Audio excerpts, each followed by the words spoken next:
Assalamualaikum warahmatullahi wabarakatuh. Apa kabarnya anak-anak? Nah, semoga kalian tetap sehat selalu di rumah aja dan tetap jaga protokol kesehatan ya. Nah, untuk materi kali ini kita pembelajaran daring, Ibu akan menjelaskan mengenai permasalahan dalam penerapan tata ruang wilayah. Nah, Ibu berharap dengan adanya materi ini kalian bisa mengetahui jenis-jenis permasalahan dalam penerapan tata ruang wilayah, khususnya di Indonesia. Nah, sebelumnya mari kita berdoa dulu ya, berdoa dimulai. Berdoa dapat diakhiri. Nah, selanjutnya ini ada permasalahan dalam penerapan tata ruang wilayah. Yang pertama itu ada masalah pembiayaan dan tenaga ahli.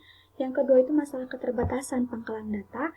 Yang ketiga masalah konflik kepentingan. Yang keempat itu masalah ekonomi.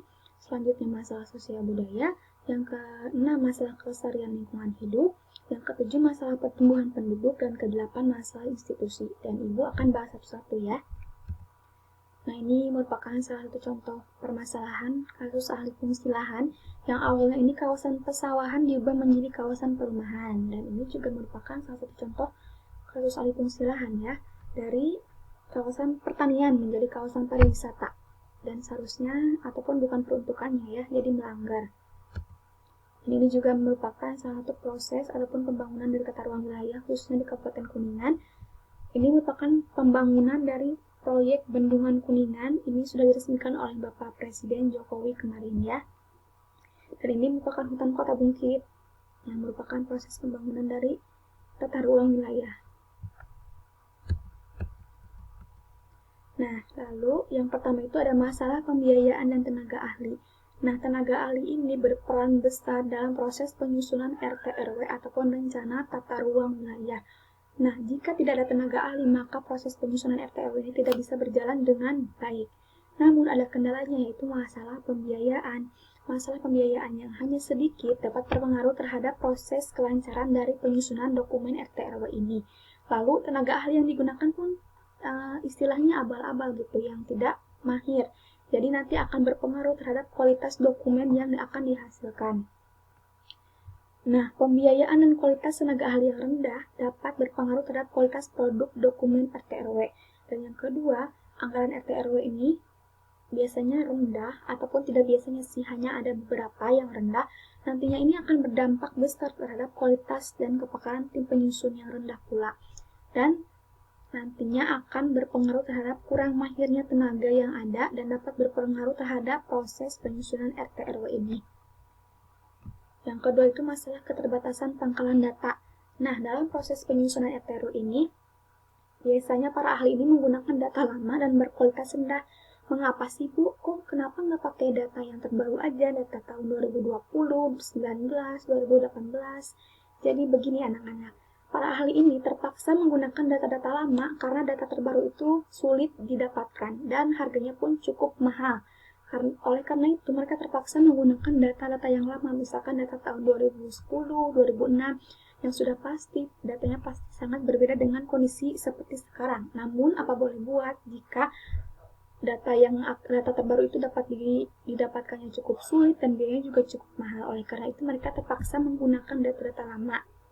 Nah, data fisik, lingkungan, sosial, budaya, dan ekonomi ini merupakan data pokok yang sering disebut sebagai database atau data dasar yang digunakan untuk analisis kesesuaian lahan dalam penentuan berbagai kawasan. Contohnya, data penggunaan lahan dan data kemiringan lereng yang cenderung berbeda dari tahun ke tahun karena ada perubahan. Gitu ya.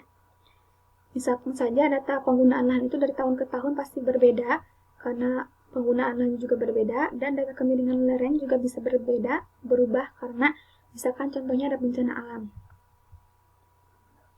Yang ketiga itu ada masalah konflik kepentingan.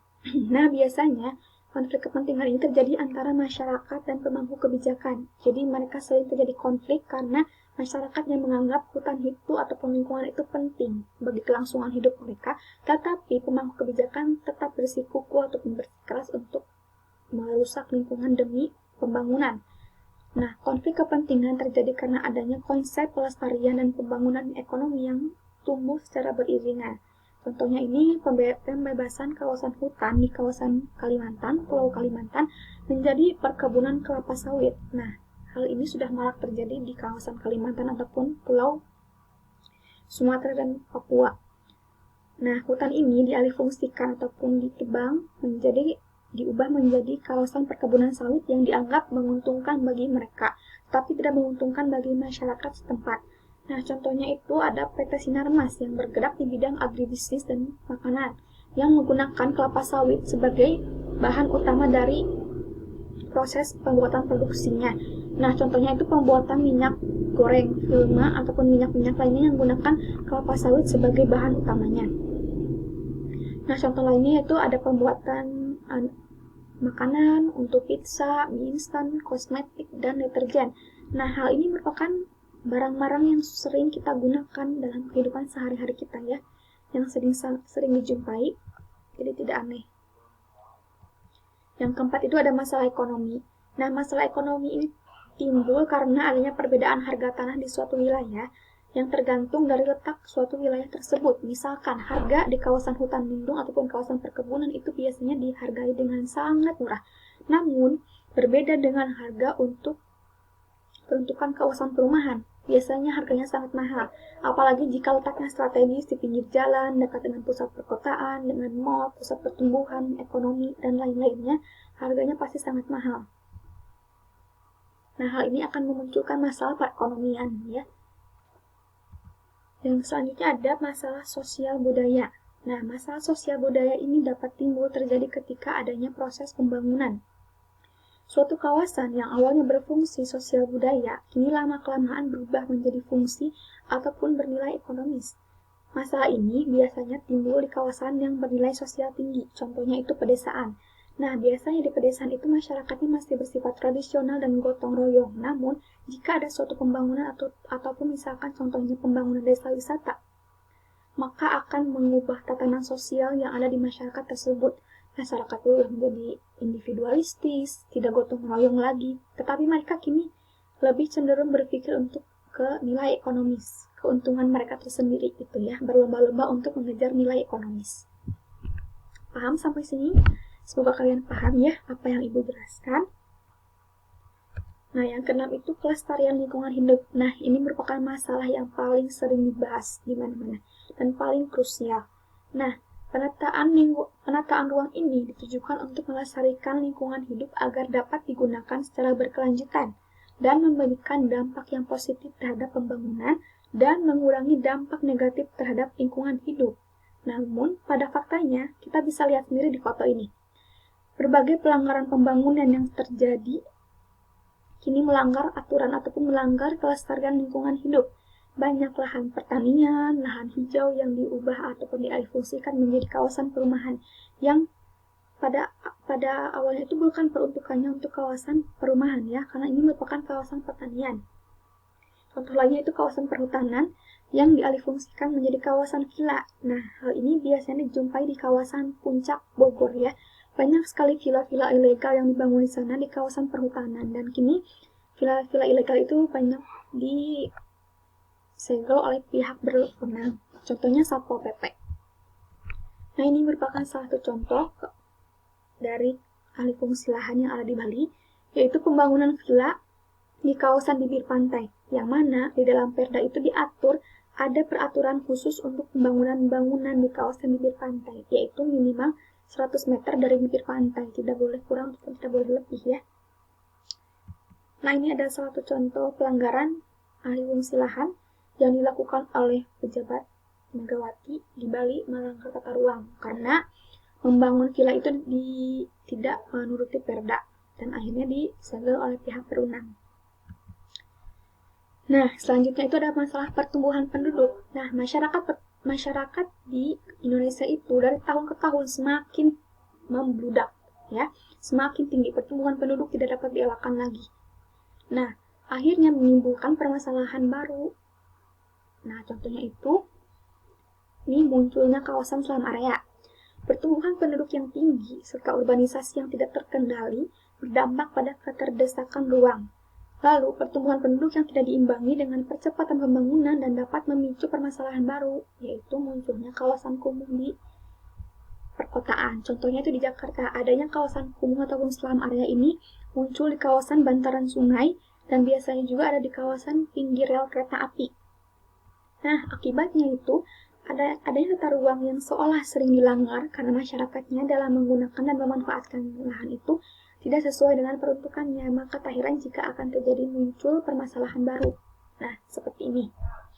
Muncul permasalahan munculnya selam area ataupun kawasan kumuh di bantaran sungai yang jelas-jelas sudah melanggar aturan ya, karena ini harusnya dialiri oleh sungai tapi semakin ditumbuhi oleh rumah-rumah warga.